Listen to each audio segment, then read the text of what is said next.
here, we have one Mr. David. How's it going? Now, as you see, we have a phenomenal glass around us, and as you happen to about to find out, he is a glass blower, a glass artist, just a master of his craft, and continually getting better. So, I'll start off things real quick. You want to introduce yourself, say a little something? Yeah, I'm David Price. Right now we're sitting in the gallery for Hilltop Artists. This is where I used to work as a kid from the time I was 17 till I was 21. It's one of the best programs you can put your kids in for after school. They take anybody from middle school on up to high schoolers.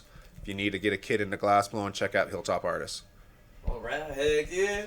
All right, we'll just go right into it. So how long have you been blowing glass? I've been blowing glass since I was 17, so that makes it 13 years now. Nice. And then all of the time that you've been blowing glass, how long have you been able to receive any sort of commission for your work? So I originally started receiving commissions as a high schooler. In my senior year, I was able to start producing work and getting paid for it. But then I took a big hiatus for about 5 to 6 years, and now I'm just getting back into it. So it's been about another 2 years of getting paid again. So it's been a nice last 2 years. Heck yeah. Now, the one thing I'm always curious about anyone who has some sort of art is what inspired you to pursue glass blowing as a career? So originally, I was a mechanic, and I'd done electrical and all other sorts of jobs. But back in high school when I worked for Hilltop Artists, I absolutely loved my work. And so I decided, after hating work for too long, for 5 or 6 years, I was done with it. I decided to come back to what I love and what I knew I could produce good work for and to make other people happy with. Absolutely. Hey, I could dig that.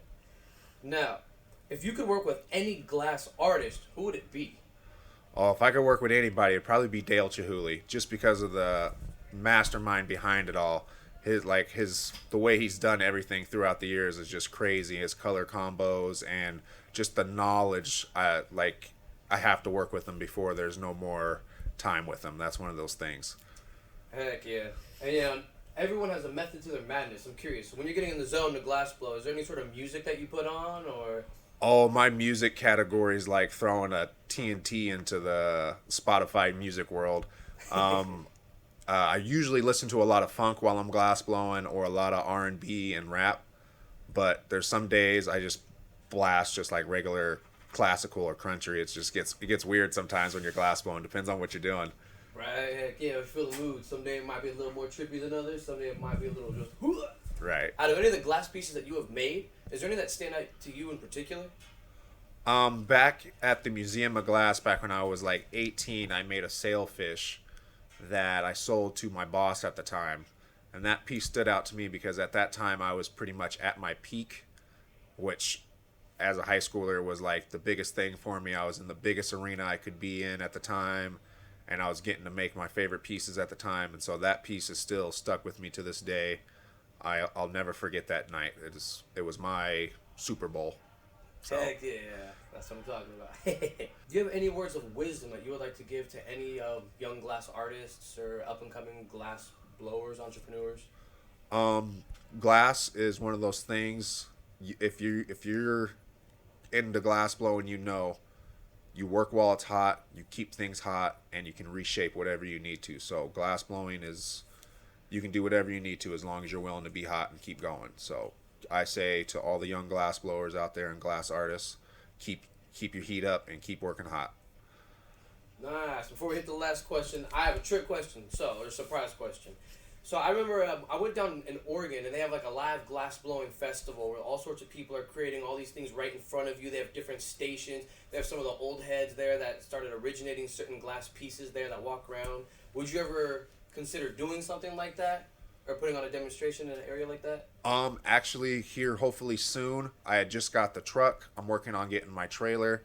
My whole shop is completely mobile. We plan on going completely mobile come summertime, doing classes at people's houses, businesses. We'll be doing farmers markets, art markets. It's pretty much going to be, if you can call us and get us on the list, we'll drive to you, we'll set up shop, and we'll make glass right where we're at.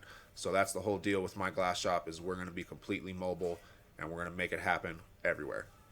Dang, heck yeah, that's what I'm talking about.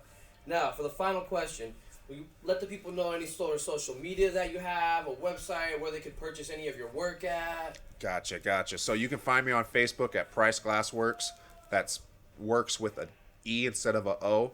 So that's Price Glass Works with the E instead of a O. That's on Facebook. And if you want to find me on Instagram, it's Price_Glassworks with the E instead of the O.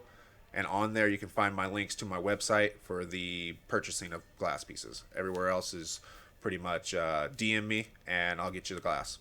All right, and every single local head out there, like you said, Hilltop Glass Artists. Make sure you check it out.